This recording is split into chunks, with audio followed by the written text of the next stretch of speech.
तुम प्रभु के अंश हो, प्रकृति के आश्रय से तुम्हें चैन नहीं मिल सकता, शांति नहीं मिल सकती, अमर पद नहीं मिल सकता। तुम भटकते रहोगे, क्लेशित होते रहोगे, भयभीत होते रहोगे। भटकना जन्म मरण। भगवान के एकमात्र आश्रय से तुम्हें विश्राम मिलेगा और कहीं नहीं। जैसे गोस्वामी जी कहते, पायो परम विश्राम, राम समान प्रभु नाही कहूं। लेकिन कोई भगवान का आश्रय लेना नहीं चाहता, रुपया का आश्रय लेना चाहता है। वस्तु का बल, पद का बल, परिवार का बल, देह का बल, समाज का बल। तब तक भगवान के दर्शन हो जाएं, लोग बातें बनाते समझते नहीं। अरे द्रौपदी जी अवतार हैं, द्रौपदी जी कोई जन्म नहीं लिए, अवतार हैं, शक्ति का अवतार हैं, यज्ञ कुंड से प्रकट हुई। लेकिन आश्रय दृढ़ तब हुआ इस घटना के बाद, चीरहरण घटना के बाद।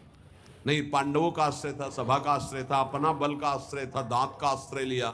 जब सब छूट गया तो गोविंद द्वारिका वासिन। ये चीज समझने, कल कुछ संत भगवान आए थे, उनसे यही चर्चा हो रही थी। आश्रय तत्व पर दृष्टि रखो। कहां आश्रय है तुम्हारा? अंदर से देखो, अभी भगवत प्राप्त हो जाओगे।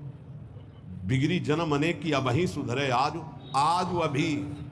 होई राम को आश्रय, राम का आश्रय, हरि का आश्रय, प्रभु का। किसका आश्रय?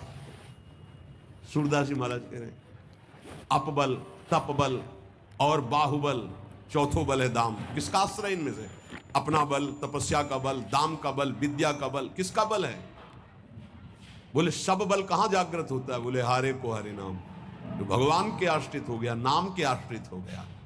ये जितने आश्रय ये टिकाऊ नहीं है, प्रत्युत ये तुम्हें भ्रमित करके तुम्हारे समय को नष्ट करने वाले हैं।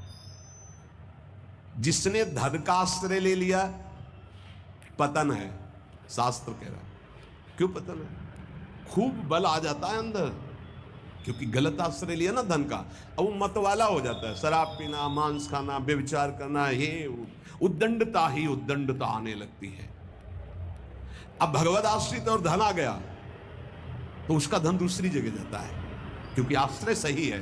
अस्पताल खुलवा दिया, पौशाला, संत सेवा, गौशाला, नाना प्रकार की धार्मिक वृत्तियों के द्वारा दूसरों को सुख पहुंचाना। क्यों? क्योंकि आश्रय बढ़िया है।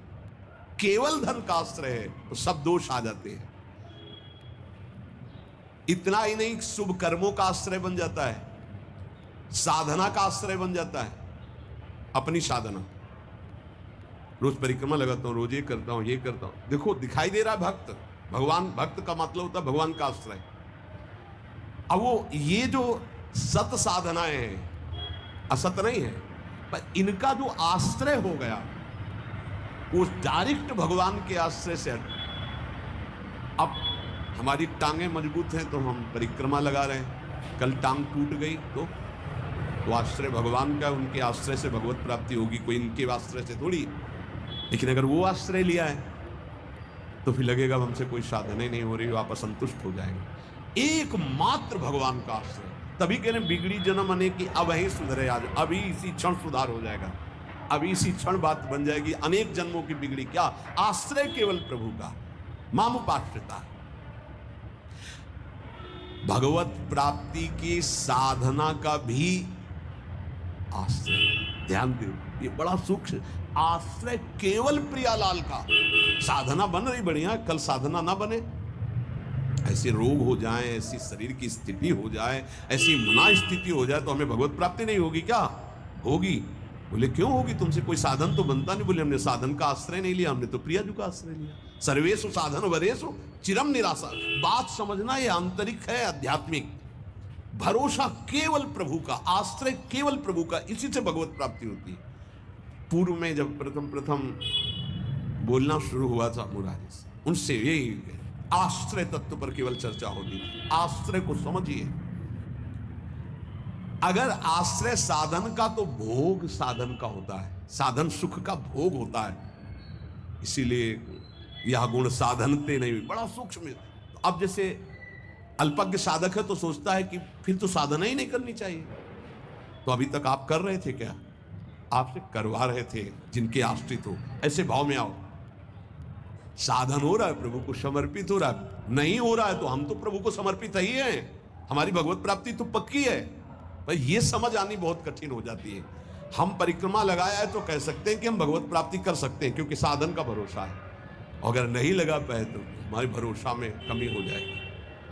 आप आखिरी बात समझ लीजिए, यदि आपने अंदर से आश्रय हमारे प्रियालाल का ले लिया, कुछ नहीं बन रहा तो भगवत प्राप्ति होगी। हमारी बात समझ लेना, ये हम बहुत समझी सोची हुई बात कर रहे हैं। आश्रय आपका कहाँ है?